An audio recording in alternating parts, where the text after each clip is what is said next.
players doing the fitness test this morning, and was it mostly all good for you?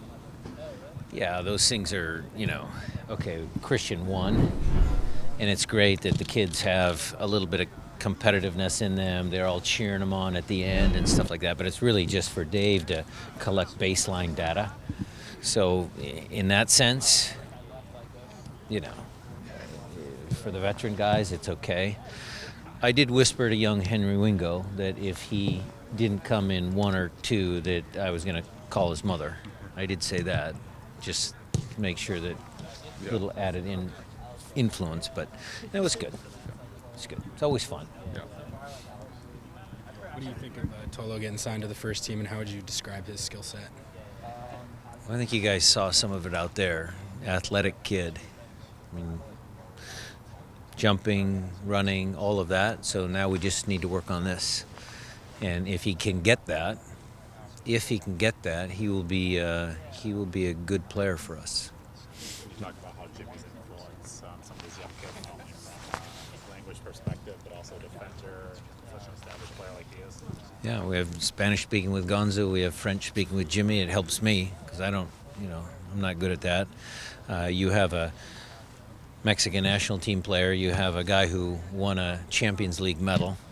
That always helps because if those guys don't respect that, then they don't follow soccer. So Jimmy's played left back some in his career as well.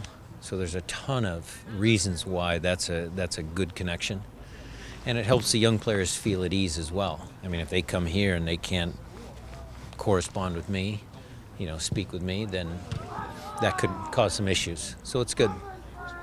How is this now different for you, your setup, your guys, and your pressure and expectations too? Well,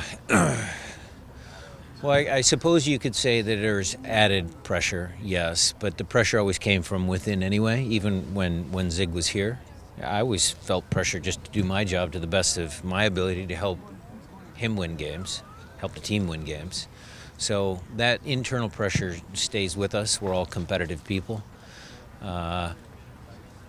Decisions now are a little different for me, but it's okay. I'm getting used to it. It's okay. It reminds me of back in the USL days when we used to travel with myself, a trainer, and 16 players. You had to do everything, and it was good. And then my other story on those lines is I always put myself in Zig's shoes. I'd always say, what would I have done in that particular moment? So I had 7 years of learning there.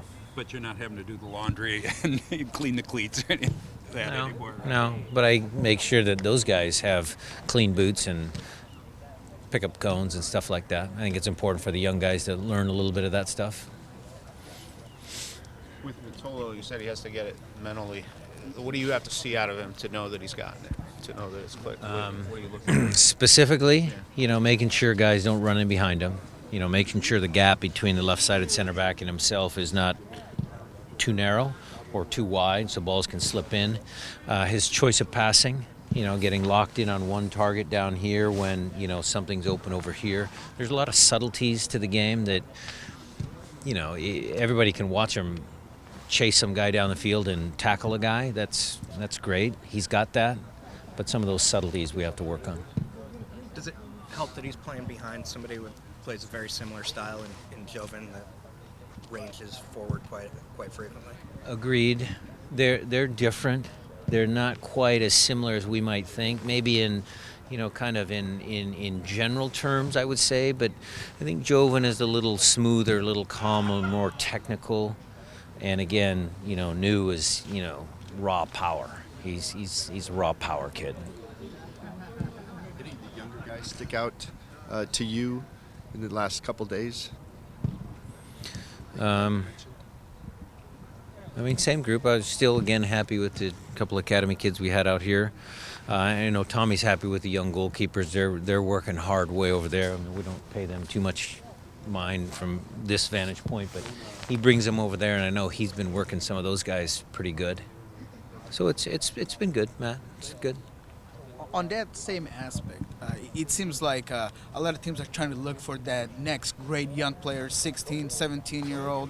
Is that something that teams look for? You as a coaching staff, is that something that you're always kind of trying to get at? Well, we don't look all over the world. It happens probably more so than here in the United States. It's not like we're all of a sudden pushing a kid who's not ready. It's not like we're in a hurry. But I think it's just good to incorporate some of the younger players with the senior players to see if they can develop a little faster. You know, there's plenty of examples where, you know, your development comes. You know, we all say, okay, so if a first-team guy isn't getting minutes, they drop him down to S2, right? Sometimes the opposite is true. So if academy kid is really good, you push them up. What speeds the development? You know, playing against men or dropping down just to get 90 minutes fitness. You know, there's a conversation there that you could actually have, and so it's just good to have both opportunities to do that, having first-team, S2, and academy. Do you have a philosophy? Some coaches win a championship. They say, you know, they talk to the guys about, you know, we've done it, we can do it again. And some go, hey, it's every day, and we win the day. Do you have a theory and how you've approached it with these guys? Yeah, it was the messaging has started already. It's about not being complacent, about understanding that it's going to be way more difficult to win this year.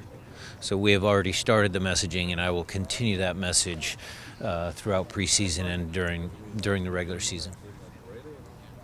Osvaldo had mentioned that in soccer, players come and go and personalities come and go. When it comes to the locker room, does it ever affect to let a certain player go for any particular reason? Are you talking to anybody in particular? Oh no, just in general. You know, Nelson was a good guy in the locker Nelson. room. You know, We miss Nelson.